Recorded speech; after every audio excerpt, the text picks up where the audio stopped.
visteis allá la ponencia, hizo la ponencia marco de ayer, es Carlos Velázquez, es de las personas que más está desarrollando lo que es el aprendizaje cooperativo, aunque hoy la idea es intentar acercarnos un poquito a una aproximación en lo que es el juego cooperativo, pero sin ser el juego cooperativo, pero sin ser tampoco la metodología cooperativa. Así que yo creo que va a ser muy interesante porque está dando resultados muy chulos y muy satisfactorios por parte de los nanos y del profesor. Vale, entonces sí quería plantear las actividades y luego no solo las actividades, sino cómo se pone en práctica esto con chavales, porque yo este espacio no lo tengo, ¿vale? Entonces me parece interesante que veáis las actividades, no hace falta que hagáis todas, pero sí ver un poco, porque luego os las inventáis, vosotros os las inventáis, cómo están estructuradas, si os gustan de esta manera o cambiaríais algo, y después sí os explicaré básicamente cómo vamos a evaluar esto, que esto es lo que no viene en los libros, y cómo lo hacemos en las clases, que tampoco vienen los libros. Se hacen libros con actividades, pero y bueno, y luego yo con los chicos cómo lo hago, porque está muy bien, pero cómo lo meto si mi gimnasio es un tercio de esto, ¿vale? ¿Dónde lo hago? Decía, los desafíos físicos cooperativos responden a una estructura de trabajo cooperativo que se llama piensa, comparte, actúa. ¿Vale? Sí es aprendizaje cooperativo, pero digamos que son de las estructuras más sencillas, en la cual los chicos sí tienen autonomía. Hay otras estructuras todavía más sencillas, como el marcador colectivo y demás, ¿no? que son más cerradas. La idea es cómo pasamos de esa lógica de la cooperación que os decía ayer a una estructura más elaborada como era lo de la experiencia de las cuerdas de ayer, donde los grupos, como veis, están funcionando completamente autónomos. Aquí, digamos que estamos en un término intermedio, pero ya es aprendizaje cooperativo. ¿Vale? El desafío tiene unas características. Es una prueba que vais a ver que está metida en una ficha. Yo no voy a explicaros nada. Vais a tener que leer, vais a tener que interpretar y después vais a tener que hacer. La diferencia entre un desafío y un cacafío, o desafío caca, está en el cumplimiento o incumplimiento de las normas. Es decir, que si pone en la valla que hay que pasar por encima y yo la bajo, ya no es un desafío, es un cacafío. Si la quieres bajar, la puedes bajar. Es más, la puedes quitar y pasar. Yo te dejo. ¿Vale? Pero no tiene gracia. Ahora, si a ti te parece que es así, hazlo.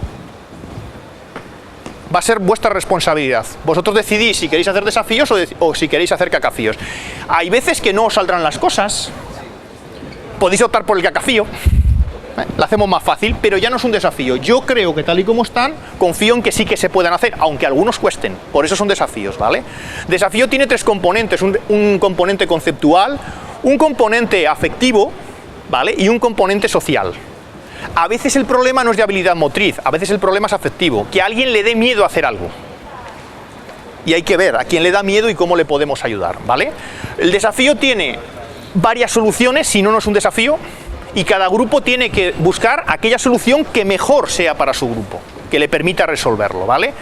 Y la tercera característica que tiene el desafío es que va a obligar a que todos participen equitativamente en su resolución. Es decir, no me vale un desafío donde uno haga el 80% y otro haga no sé qué cosa. Vais a ver que todos vais a tener que hacer. A lo mejor en algunos alguien toma más las decisiones y demás. A mí, como docente, me va a interesar que toméis decisiones en conjunto. Vais a ver que cuando lo hacéis con chicos, a lo mejor en algún grupo hay algún niño que va tomando todas las decisiones. Entonces ahí os diré luego al final cómo se interviene. ¿Vale? ¿Cómo vamos a trabajar? Donde hay un cono, debajo del cono hay una ficha. Esa ficha explica lo que hay que hacer y explica las normas y penalizaciones. Vosotros la leéis, no empecéis a hacer nada hasta que no estéis seguros de que todo el grupo ha entendido lo que vais a hacer.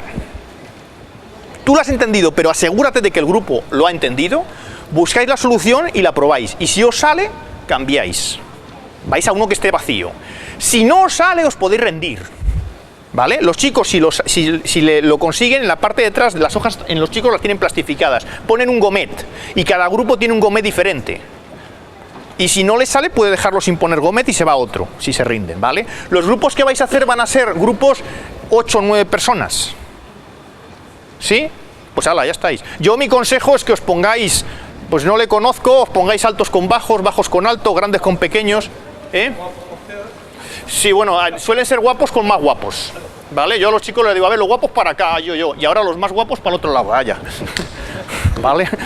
Una pregunta, ¿este tipo de actividad está planteada para tercer ciclo? Este tipo de actividades yo lo planteo para tercer ciclo. Vais a ver que hay algunos desafíos que son más sencillitos, que podían meterlo con segundo ciclo, y vais a ver que hay desafíos que podéis modificar o incluso podéis plantear así, por ejemplo, el de la valla en función de la altura puede ser para menos gente o para más y puede ser para gente de secundaria, ¿vale? Muchas veces solo el tema de la resolución de conflictos, de quién coge la tarjeta, quién lee, por qué lees tú y no leo yo. Por eso os digo, previo a esto se ha creado una lógica de la cooperación. Os decía ayer, ¿cómo se crea la lógica de cooperación? Primero, porque las normas que tenemos en clase no son impuestas, son pactadas.